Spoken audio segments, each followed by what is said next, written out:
Hey everyone, and welcome back to the Sideline Eye podcast. You're welcome to our review show, and we're looking back at all the weekend championship action. There was the start of the senior and intermediate, and of course, round two of the junior. So lots of games to look at, and I'm delighted to be joined by Johnny Murtagh. He's going to help me go through it all. And Johnny, we were just saying off air there, there's too much to cover, so we'll try our best. We'll touch on everybody, but we can't give a full detailed report of everybody.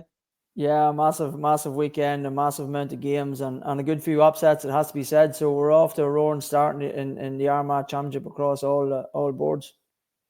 Oh, we're talking about a round start. We'll start with the senior. We'll go through the groups as they come. And you're talking about a round start. That started on Friday night with Cullaville really upsetting the odds to beat Clevey. I know both sides had won their respective leagues, but Cullaville beat Clevey 4-16 to 3-18, beat them by 1 point. And on Saturday night, then it was Mahray who overturned Clonagale 2-19 to 1-16. So Johnny, two I'm not sure how much of a we can't really call these upsets, can we? It probably they were against the odds if you were looking at the bookmakers, but Mahary and Cullaville, two tough places to go for Clevey and Clans, and two big results. Absolutely, and nail on the head sort of stuff. And home advantage is massive. We've seen that, as you said early on, Cullaville, St. Pat's, Cullyhanna as well. Even though we'll touch on Group 2 in a second, but these are the teams. Funny, when the draw was made straight after, there was a few eyebrows raised when myself and Kieran Lynch sort of spoke about it after the draw. And we did say about Cullaville, they've done well in the 21s. They've a good young team coming up. The massive momentum coming into the championship. But to be honest, it was a serious result. The turnover Clevey, the league champions, albeit they were at home, but it's a serious result from a team that was playing their trade in senior B. So I tell you what, fair dues to them, because it was a massive result for Cullaville and a major upset, and it has to be said, at the start of the kick-off the Armagh Championship. We'll probably touch a bit on what the setback means for Clevey maybe going forward. I'm not going to head to next weekend, but you don't want Clevey's not the story here really coming out of this game. It's about Cullaville, and 4 goals. They were well ahead. I think Clevey got 1-5 maybe unanswered in the last few minutes, but Cullaville, they were obviously full value for their win. And you mentioned those sort of young fellas that are coming through, that under 21 team coming through now, Johnny. It's nearly that old saying of the youth is no fear when they're coming in against the big team, and that probably proved the point as well.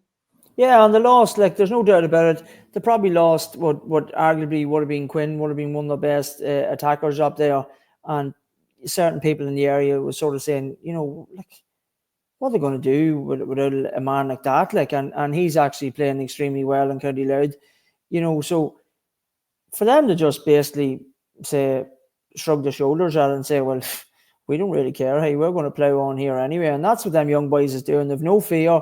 They can mix it up. They'll put themselves around the field. They'll give you all they have whenever they get full buy-in. And that's what they're doing. And this is being pushed massively by the underage structure that's went on in Cullaville, and it's refreshing to see.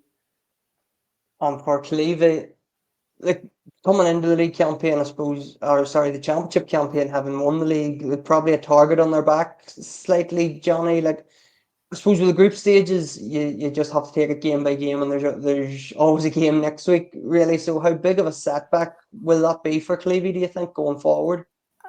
On the grand scheme of things, Sean, I don't think it's a massive setback. The where Cullaville was well on top were probably in the last 10 minutes of the game, Clevey did rally and go back into it, and Cullaville got across the line. It's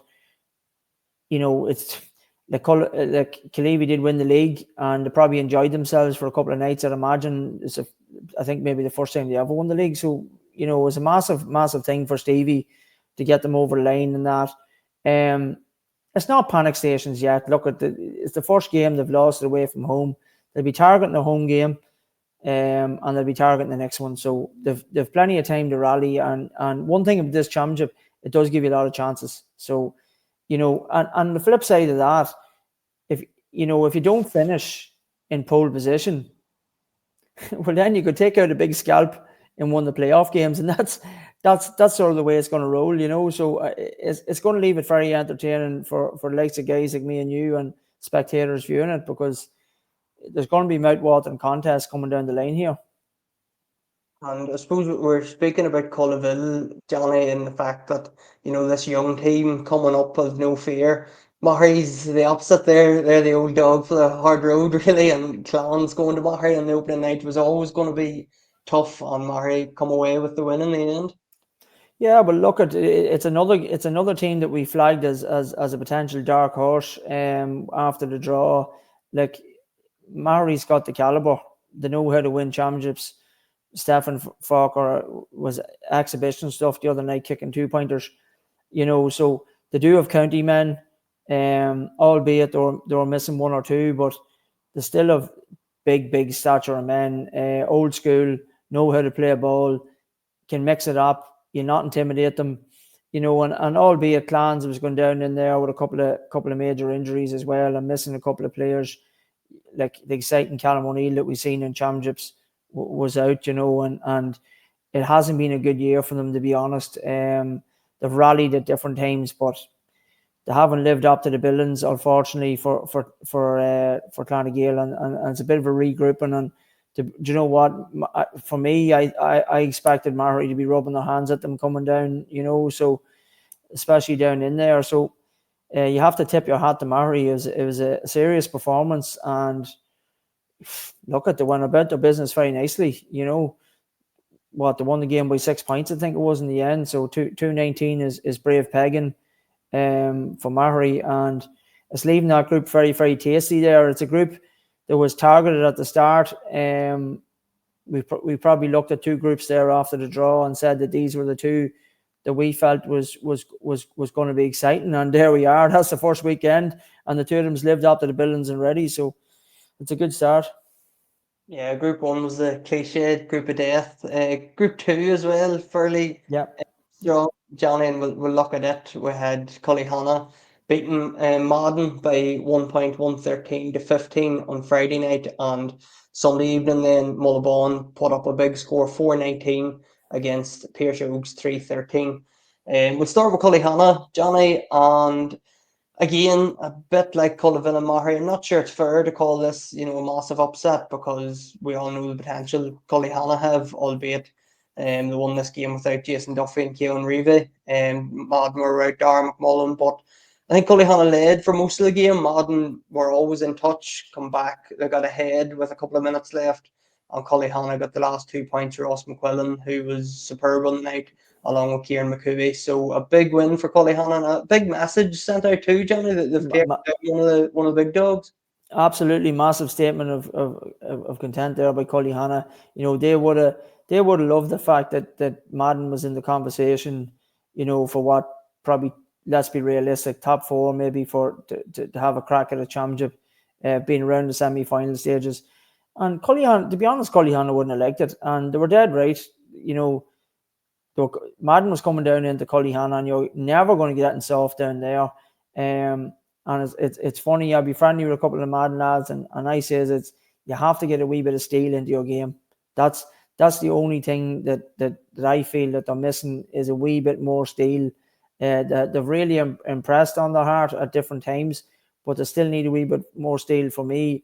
And if you're lacking a wee bit of steel, it's one place you don't want to be going, is down into Cullyhanna, and that's hey, no matter who you are, I seen us championship winning teams or Ireland winning teams and go down in the Cullyhanna, and if you're not fully up for that game, you'll know in 5 minutes. You'll be sitting on your mountain nose, very handy. And listen, that's the way they play. And this Cullyhanna team has proved, you don't get to Croke Park and win big games, albeit it might be the intermediate, but they still went and got the job done. So Cullyhanna, they were a dark horse. We spoke about them after the draw as well, and we said that, as you hit the nail on the head there, we spoke about Group 1 and Group 2, that it was going to be massive games. And like I said, there's another cracker in the first weekend of championship, and Madden is now going to have to rally. They're going to have to now look at a couple of maybe their neighbours. That'll be a queer game with them and the Oaks. It'll be coming up as well down the tracks. think that in terms of topping the group, Johnny, we know how important topping the group is in terms of just getting that week's rest and getting straight into the last eight. Cullyhan and Madden, it was probably Mullabone and the Oaks won't want to hear this maybe, but it was maybe a shootout for the top spot. I know Mullabone definitely are going to have something to say about that, but it's such a massive win in terms of Cullyhan knocking out the big hitter in the group, and it gives them they have the perfect opportunity to go on top of the group now. 100%. And it's back to the other thing as well, Sean, is that home advantage in your first game is massive.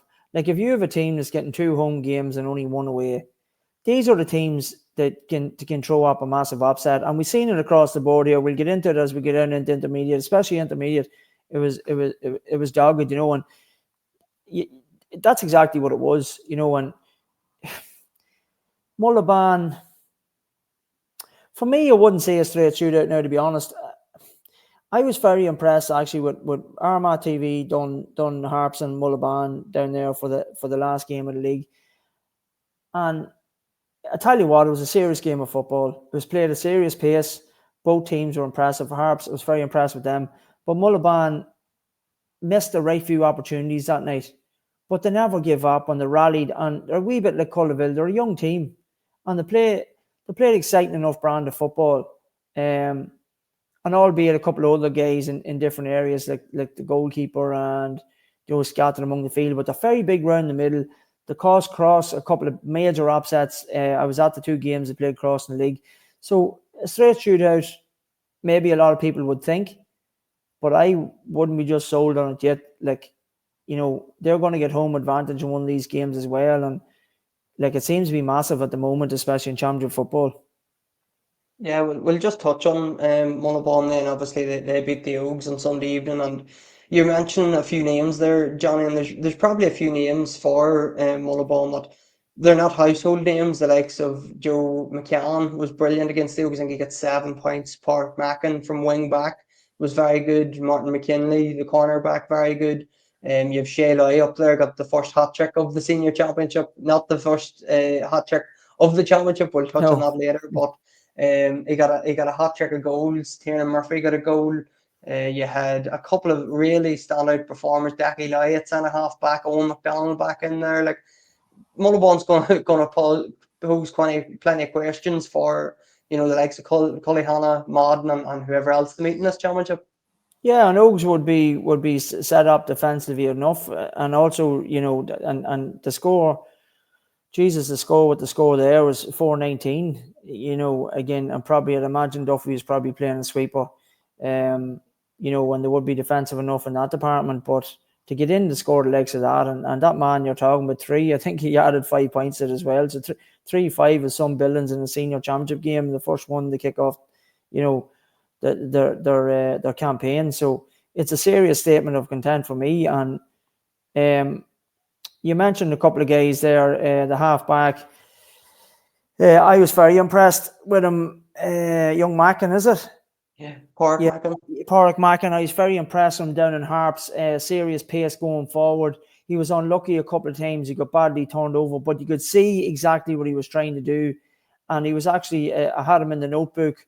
I was very impressed with him that night. And I think I spoke to a relative of his coming out of the game, and he was a bit, a bit probably annoyed at he gave the ball away a couple of times. But I says no. I was fierce impressed. You could see what he was trying to do, and you knew there was a big game coming in him, and his serious pace from coming from the half back line. So I'm not surprised at that at all. When they do have other players there, that's only back as well. So they have a mixture of youth and a couple of older guys, older stock guys that's been around a while, and they're another team as well, like Cullyhanna. You're not going to bully Mullaban. It's just not in their DNA at all. And they're going to, if you want to mix it up or whatever way you want to play it. And I tell you what, if I'm on a loose end or whatever it is, or I have no game myself, I'll be making my business to get the Cullyhanna and Mullaban, because that's going to be a clinker. Yeah, should be definitely. We'll move into Group 3 then, and Cross McGlane got their account up and running with a win over Greenmore, 113 to 0-11 on Friday night, and on Saturday evening, St Peter's defeated Silverbridge on home turf 2-9 to 0-9. And Johnny, I know you were in Greenmore on Friday night, at this game. So tell us your thoughts on Crosswell Glenn's win. It was, to be honest about it, I thought it was workmanlike. I thought Graham Moore, just my own opinion, I thought Graham Moore set up wrong from the start. I thought Cusack probably learned a few harsh lessons, and that's going to happen. He's applying his trade. He's working hard at it. They couldn't win a ball around midfield for the first 15, 20 minutes. Then they decided to bring a couple of big men out from full forward. And then they started to win a bit of ball, and they went zonal offence at times across, and then sometimes they go man to man. They probably lacked a bit of forward power. I seen in Graham Moore, they probably lacked that 1 killer forward up there.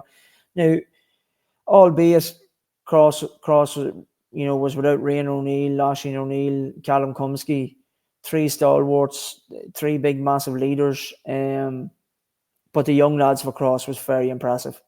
Very impressed with Aaron O'Neill. I thought we've seen him playing a good few times in Armagh TV, and I've seen him playing obviously at other games, and I've been fierce impressed with him all year. And he had 3 or 4 different guys that tried to mark him. Ross tried to mark him. Carl McQuaid tried a few times and had a couple of battles with him. And McQuaid's a serious footballer. He's a hard footballer from originally from Monaghan, and a massive respect from him. And a couple of other guys, at different teams that goes. And then they went zonal, and then they mixed it up, and then they went back man to man, Sean. And just at different times, Aaron Haughey was impressive as well. Keane McConville popping in and out, pulling strings. Stephen Morris, high catching serious ball when it was needed in midfield. It was just wee things like that, but it got very workmanlike. Cross started, like I said, really, really strong. Graham Moore couldn't get a ball around midfield. And then, funny, there was a massive turning point I actually felt in the game. Young Owen O'Neill had a chance, the centre-half forward, for Graham Moore just before at the stroke of half-time for a 2-pointer, and he just put it the wrong end of the post when Graham Moore was rallying back into the game. And that would, for me, it would have a massive bearing on the second half, because it would have given them a serious lift to go in at half-time, and it would have left very little in it at that stage, So there was a couple of wee things, with the referee. Probably a soft sending off, a wee bit unlucky. I fell for a second yellow for Owen Carroll. But like I said, it was Cross deserved the win. It was a wee bit workmanlike, but you'll take it all day long. Like I said, especially with the men you're missing. So it potentially, Sean, it could have been a banana skin when you're going down there missing them men, and Graham Moore's on home territory. So to get away with that at all was a great result for Cross and they're up and running as such. St. Peter's then beating Silverbridge. Johnny, a tough year for St. Peter's and Silverbridge. Both teams got relegated. St. Peter's going to be in the intermediate championship next year, but we're talking about a few upsets. This is probably the upset of the weekend. The fact they beat Silverbridge. Absolutely, and I know what you're saying there about the relegation and not there, but I did not see this one coming. I'll be honest with you. I seen even the Bridge playing Cross this year, and I'm not actually looking forward that much to Cross playing the Bridge, to be honest. And then when I seen this result, I was like, whoa, I fully suspected the Bridge to go down and get some sort of result there. But like we said, home territory means a lot. And it wasn't massive scoring. Now, it has to be said as well, like the Bridge at different times, and we covered another game. We covered them and Cross in the Bridge. The Bridge is good at getting goals. They're good at working scores. They're good at to come away with 9 points. In the weekend was in it. It's like it has to be said, it's abysmal, and there's nothing else for it now. They did change management up there coming into the championship. There's a few things happy. Maybe they're working on a few things to try and get some things right. Maybe they say they were leaking too much at the back, and maybe that's why the balance just isn't right. But for me, it's a poor performance by a Bridge team that I know are capable of a whole lot better. So they're going to have to try and rally now very, very quick, because like that's a massive result. That's a massive result for Peters to get that, and the Bridge could find themselves dumped out of a championship here very quick. You'd imagine it could be a shootout now between themselves and Graham. I think that's next week too, Johnny. So you're probably Yeah, talking whoever wins that, the losers maybe going into the last game, knowing that they nearly needed a miracle to pull out something. absolutely, and that's what we're talking about. These games, it's now all of a sudden after playing one game, Sean, you're now into knockout territory. That's it's helter skelter for some teams, and like as you said, we'll touch on it now in a while with intermediate, but that's that's going to be a cracking game. Is Graham and the Bridge is going to be a clinker. And Group 4 then, Signal of Intent, I suppose, from Clonerne against Caircroppen. Johnny 125 to 5 points win for the county champions, and the Harps beat Drummond Taylor this evening as well, 312 to 015. So yeah, we'll start with Clonerne, Johnny. I suppose they're the favourites for the county title. They're the county champions for a reason. They're the best team in the county, obviously. Um, a tough day for Caircroppen, just coming up from intermediate. They secured their status as Division 1B, which was probably their main focus at the start of the year. But just probably a tough learning curve for them coming up against a well-oiled machine at this stage. Definitely so, and probably so a team that's round a few more corners just than Cruppen, and to be honest with you, I expected a lot more out of Cruppen. Like they are a big physical team. Obviously, to be honest, I didn't see the game, so I can't comment on the way they set up. But it seems like only getting fight like as we seen them doing last year. Whenever the press teams last year, they were getting serious reward for it. So it's hard to work out what really went wrong. Now, Clans as well used to Clonerne that is as well used to teams pressing them, and they know how to get out, and they know how to bunch and split, and they know how to work hard for each other, and double up on sides and treble up on sides and overload on sides. And they're very, very physical as well. So maybe that was the case. They were just very, very good at maybe pressing on their own end at the opposite end. But listen, you're 100% right. It's a massive statement. They're putting their chest out. They're saying, right, we're favourites for the championship. And now league's out of the way. We're going to stick our chest out here and show why. And I've no complaints about it. They're in a good place. They're an exciting team.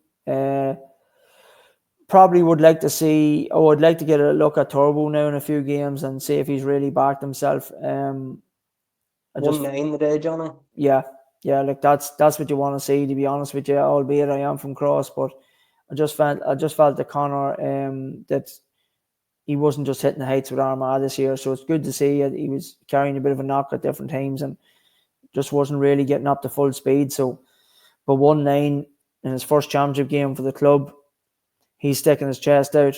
He's saying what it's all about. And it's good to see him back in a bit of form, to be honest with you, because as Armagh supporters, you want to see the best players playing well. So that's something positive to come out of it, even for a Crossman.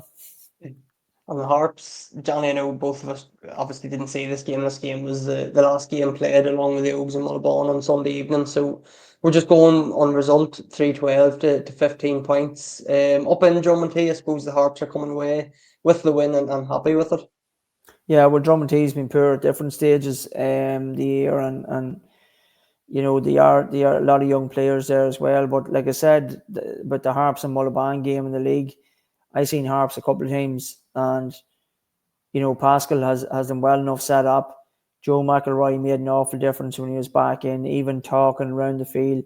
When we were doing that game at Mullabon for Armagh TV, you could see how vocal he was and his leadership on the field. It was a contrast and difference in day and night from we seen him playing Crossmaglen in another game. So I think that sort of leadership is what Harps need. Physically, they're in serious, phenomenal shape. They're a very, very fit team. They look to be well improved for me from last year, to be honest with you. and they're a team that's not afraid to go and win a championship either, because they have the pedigree to win one. You know, they have it in their history books. They're definitely a dark horse for the championship, and you wouldn't write them off at any stage, to be honest with you. So I wasn't one bit surprised by the result. It was good performance. It was serious scoring. You know, I don't know. I suspect probably Minnie was probably back. Um, Probably back at full forward today, even though I didn't see the game. They seem to be just resting him up the last day for the Mullabine game and getting right for championship. He's captain this year, so he's been playing very well for them as well. Young Ryan McShane. So yeah, they're going to be a dangerous team if they can keep healthy and keep fit, and keep the two midfielders, keep the two of them fit where they don't break down. I tell you, they'll be a force to be reckoned with. Yeah, it's going to be interesting. Them and Clonard probably going to be a shootout there for top spot, but we'll come to that in due course. We'll go to the intermediate then, Johnny, and again we'll just go through every group and take it as it comes on Friday night. Group one, the two games were both on. Fort Hill beat Keady by a point, not 16 to 112, while College Land and Whitecross drew 2-8 to not 14. And Johnny, the top four in Division 2A were Keady, were Sarsfields, Tully Sarn, and St Paul's, and only one of them got a win this weekend. So a disappointing start for Keady, I suppose. Tell you, it's. I live down in here in Katy, and it's very very disappointing. They, they did have a couple of boys missing. There was at a family wedding, but they're very strange. Um, they, they, they got a couple of midfielders back from injury, and to be honest, Katie's not shy on forwards. They have a lot of good forwards there at the minute, but they seem to have played James King at wing forward and moved him out of midfield and accommodated two other midfielders in midfield, if that makes sense. And you wouldn't play James King at wing forward. You'd leave him in midfield and maybe look to move something else around. But look, that's just me, and maybe they tried something. To be honest with you, they were winning the game for most of the game. And they were unlucky not to get out of there with a result. But as we said, home advantage is massive. It is a massive turnover. And now all of a sudden, as we probably on the other end of it, that probably helped Katie was the other two teams drew, which probably, doesn't leave it just as drastic. And there's a good chance that one of them could actually probably beat Falkhill. So Katie, I still feel that Katie is probably going to get another chance, Sean, to maybe top this group. But they're going to have to win the next two games. And it could come down to scoring difference or whatever, because if it goes to Falkhill on head-to-heads, you're going to be turned over. So Falkhill will be targeting one more win anyway. And like I said, don't be surprised if this group comes down to 4 points, 4 points, 4.0 points, when it comes down to score difference. So all of a sudden, it's not a group we would have spoke about at the start, because I thought there were stiffer ones, to be honest. But it's one that's turned up one already, and we see it's a trend throughout the rest of the intermediate. It was helter-skelter, as it always is. So, yeah, it's going to make things interesting now for the next game, and Katie's going to need to rally very, very quick. And a couple of the big players are going to need to step up. Helter Skelter, Johnny. It was Helter Skelter and Wolf Tones in Group 2, and I was there on Sunday. They beat Tully in the Division 2A League champions, of course, 115 to not 10. And Shane O'Neill's also picked up a first round win. They beat Clonard in seconds, 212 to 3-6. But Wolf Tones, probably it's the big result of the championship so far. You would say beating Tully and beating them convincingly. As I said, Johnny was there.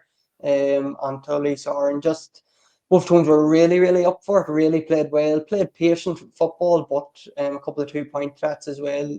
Big Kyle Reid at full forward was always a constant 2-point threat. And Tully just couldn't get their big men on the ball. I suppose McKeever, Conlon, Eddie Mullen didn't start, he come on, but McKeever and Conlon maybe disappointed with some of their efforts at goal, but fully justified win for the Tones on the goal just late in the game was just the icing on the cake for them. But a big one for Tullysorn here, Johnny, and the fact that they won the league, so they're going up to senior next year for the first time ever. So it doesn't matter what happens in the championship, that's secured. But the fact that they won the league, they were coming in here a bit like Clevie with the target on their back, and now it's a big 2 weeks for them. Yeah, and not even that. Like Multones is a tough place to go. It's a serious setup. It's the pitch is immaculate. It's it's a it's a class place to play ball, but you need to know how to play ball in it. And the one thing about them, they're very well drilled, very well organised, well set up. I was actually following your updates on the game the whole way through, and next thing it was just like Reid 2-pointer.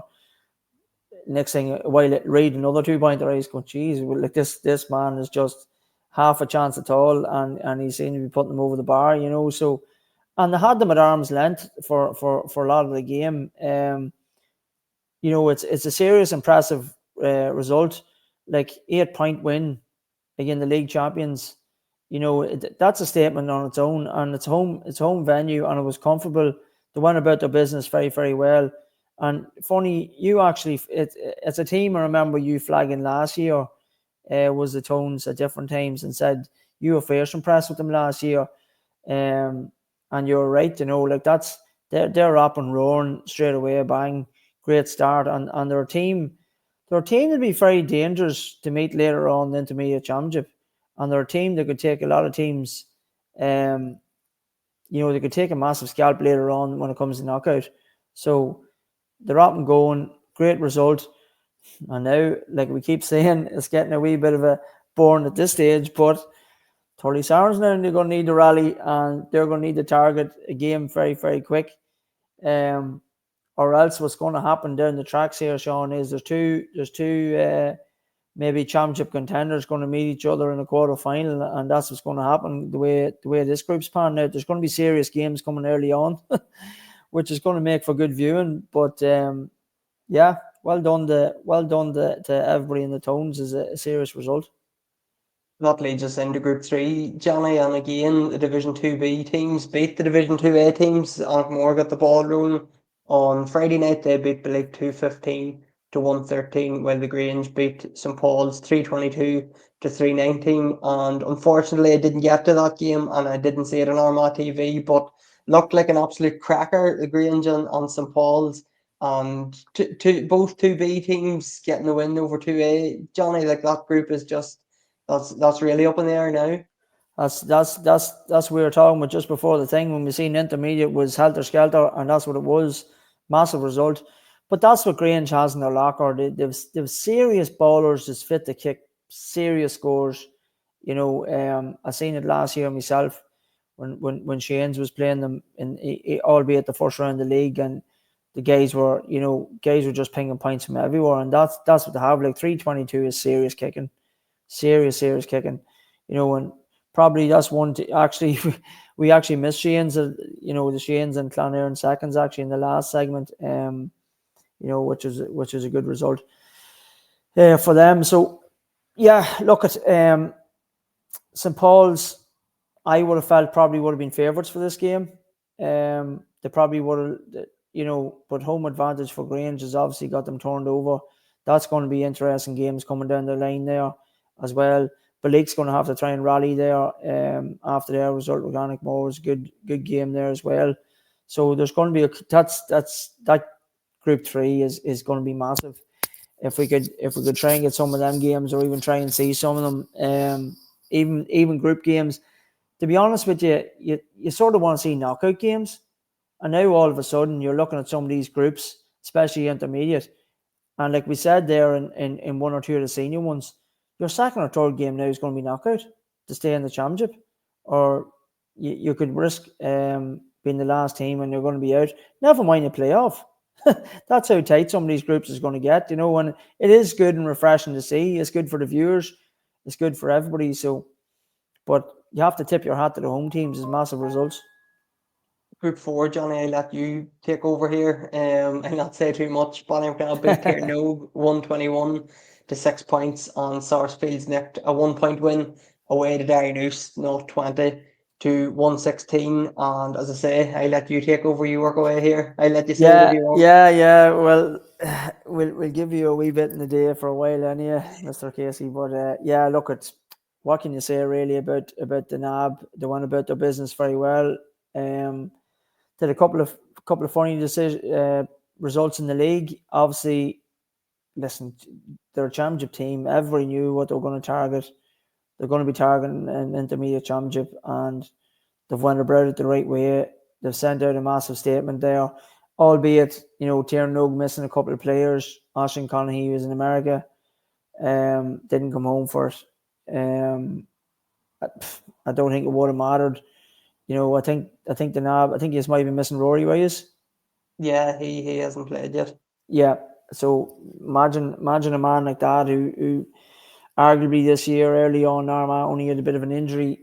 He was probably playing the football of his life, So to bring in someone like that there back into to that there and scored 120 today is a massive result and went about your business very nicely. So, and then the other result, to be honest with you, Derry East is going to feel a bit aggrieved. They were in massive control of this game for large parts and probably looked like they were going to see it out. And out of nowhere, Sarsfields came roaring back into it. My team that I actually tipped my hat for to probably win the championship, and they stuck their chest out in Derry News. Not an easy place to go. I've played there. It's tough, especially in a championship game. And whatever way they've dug themselves out of the hole, they've done it, and they've showed serious determination, and they've got a serious win when their backs is to the wall.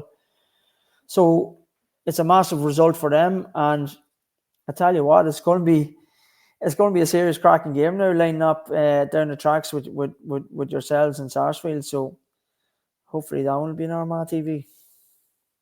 We'll see what happens coming weeks, Johnny. We'll move on to junior football then, and we'll go to Group 1. And we had Ballyhagan beating the Summon on Friday night 4-17 to 0-11. Sorry, that was on Saturday evening. And on Sunday, Middletown and Redmond O'Hollands couldn't be separated. They drew 3-15 to 3-15. And that ultimately knocks the Summon out of the championship. Middletown and O'Hollands are both on 3 points. Ballyhagan are on 2 points, and obviously the Summon can't catch Ballyhagan due to the score difference. So that's them gone with one game remaining, Johnny. And I suppose O'Hanlon's are the big story coming out of the big story last weekend, beating Ballyhagan and getting a draw away to Middletown. They're the story this weekend again. Yeah, and me and you I just said you off air about the likes of young McNulty there that's coming through. He had a massive game last week, and that's a serious result. Like 3-15 for them to hit 3-15 down in Middletown in a championship game. They must be on a high after last week with a massive result. It was the talk of the county last week, and it just goes to show you it was no fluke because they done that at home. And maybe you could have a bit of an excuse, and it's no disrespect at points pass, but it is a small wee field down there, and they know how to play it. And maybe a team missing a couple of players can get caught, and that's what happened. But they've backed it up this week, and they've put themselves in a serious position now going into the last game on 3 points. And if one or two things, well, like you said, someone's gone. So you'd imagine O'Hanlon's is definitely going to finish on 5 points. So I tell you what, that's a serious game of football now we have lined up in that group, albeit it might be junior. But Middletown and Ballyhagan's going to be a serious game because if it goes to head on the opposite, O'Hanlon's could find themselves straight into a quarter final. Yeah, You'd have to imagine, like, because the someone's out, that it's leaving things very interesting coming down the stretch here. So it's that could be probably it could be score difference, Johnny. Everything could come down just score difference. absolutely, or that point they got again Middletown could be massive. The point could be the difference instead of getting beat, and tying yourself into a score difference. It could actually end up the other way around. So it's going to be a serious game. Ballyhagan's going to need to win, and even if they do, it's going to leave them on 4 points. Yeah, it's going to be an incredible finish to that group. It is, No doubt about it. and there's somebody going to catch. There's somebody going to catch a massive team in the playoffs. Um, and we'll come to us now in a minute, but it leaves. I'm just looking at that there today when I seen it earlier on. I'm saying to myself, "Whoa, this is anybody in juniors now looking over their shoulder, going, you could have potentially two big, massive guns going at it here in a playoff, and this is before you even get near a quarterfinal, and it's a wee bit like intermediate. It's going to leave the group, and going to leave games very exciting." Yeah, it's wide open at the minute. It looks like certainly that group's just going to be a dogfight right to the last day. We'll come to group two, Johnny, and I know you're mad looking to talk about this group.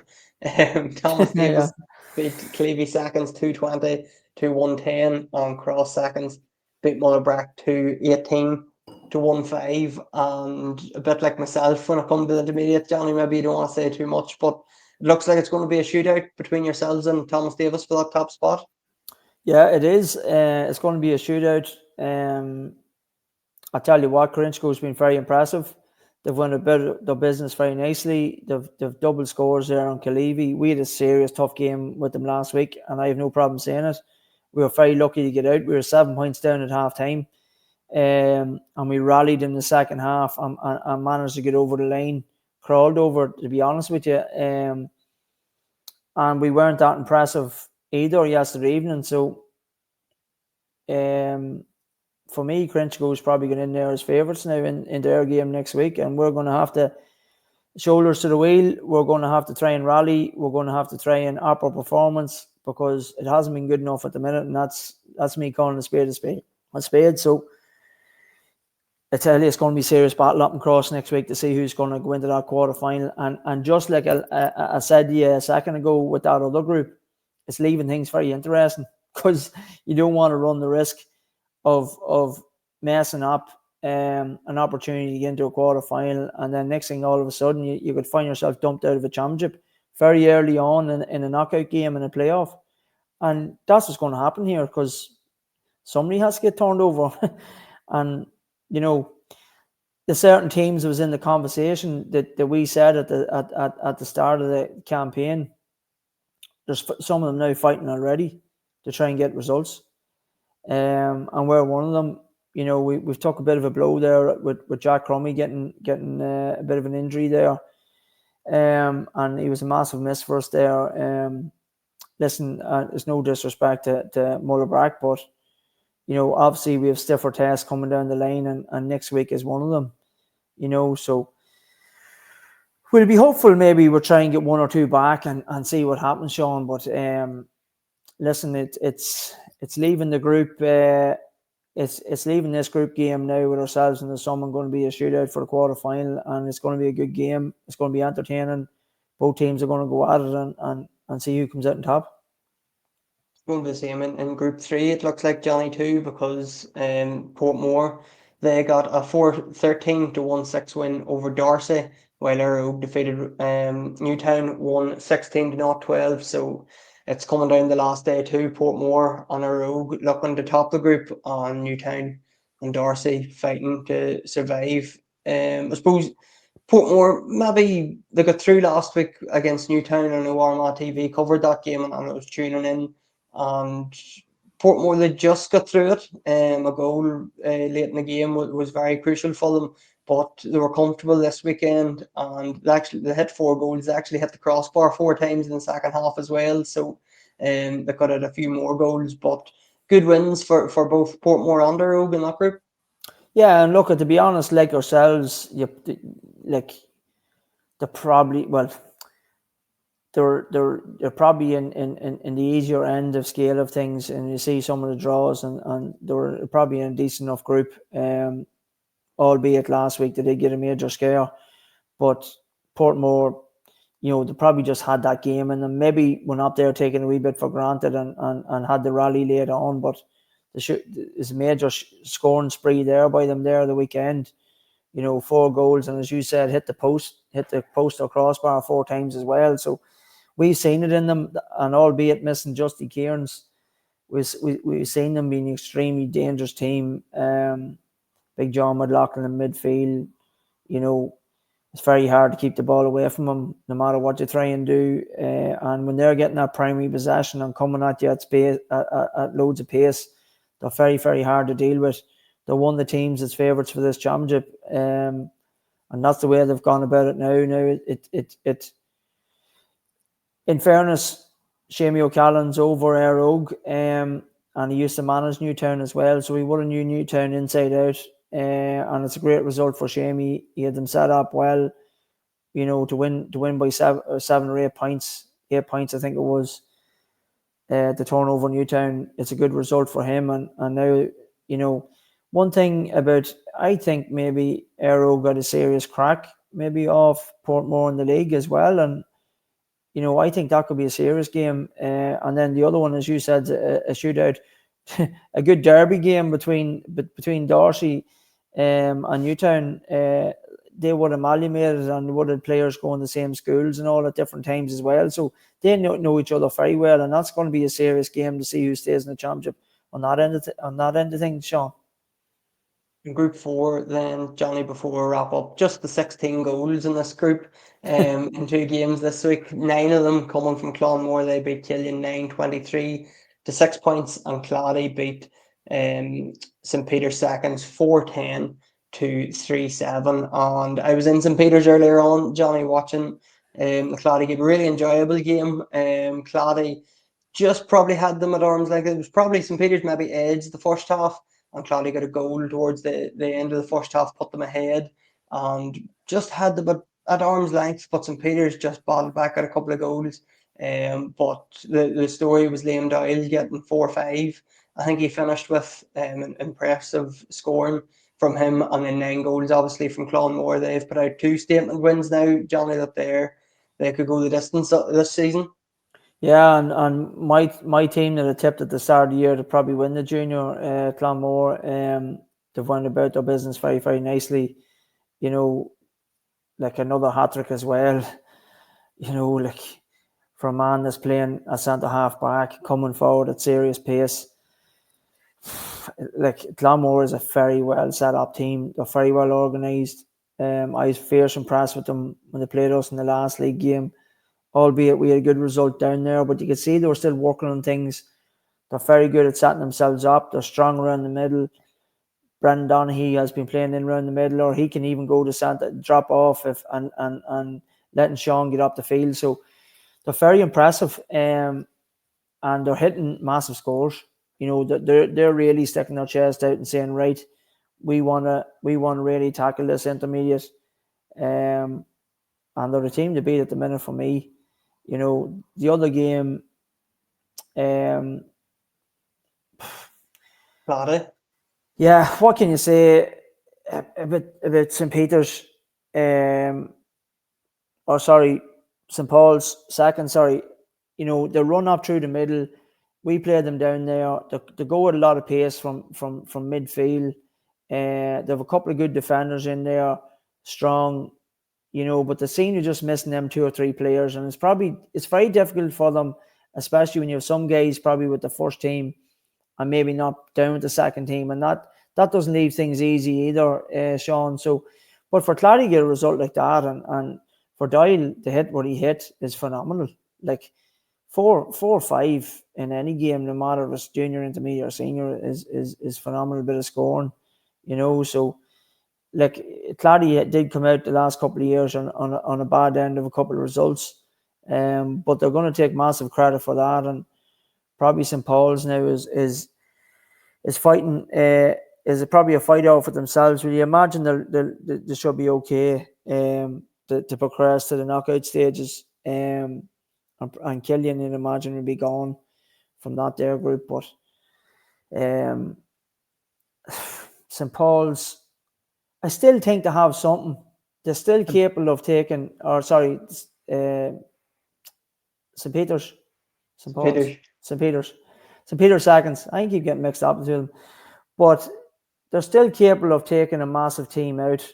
They just need to try and tidy a few wee things up at the back. Like I said, they're very direct. They're very, very direct going forward from midfield. They go with an awful lot of pace. They create an awful lot of goal chances, and that's something that we flagged. And I watched them in 2 games back from we played them. So I was trying to work out how are they getting right up through the middle, and they're very, very good at it. Probably just missing one killer forward inside. I feel that seems to be the issue. They get turned over, and then they have a way of coming at them the other way. So, St. Peter's are got I'd imagine if they could get one or two maybe down from the seniors to help them out, they're capable of taking a big scalp in the playoffs for me. And Johnny, just before we wrap up, I was calculating frantically there, and everybody knows my nose. Mods isn't my strong point, but I think with 38 goals in the junior championship this weekend, with 25 in the senior and 20 in the intermediate, so it was goals galore across all three this weekend. Yeah, and funny with the new rules, you kind of thinking, it's more encouraging for teams maybe to go for that 2 pointer. Now we have seen a good few of them as well.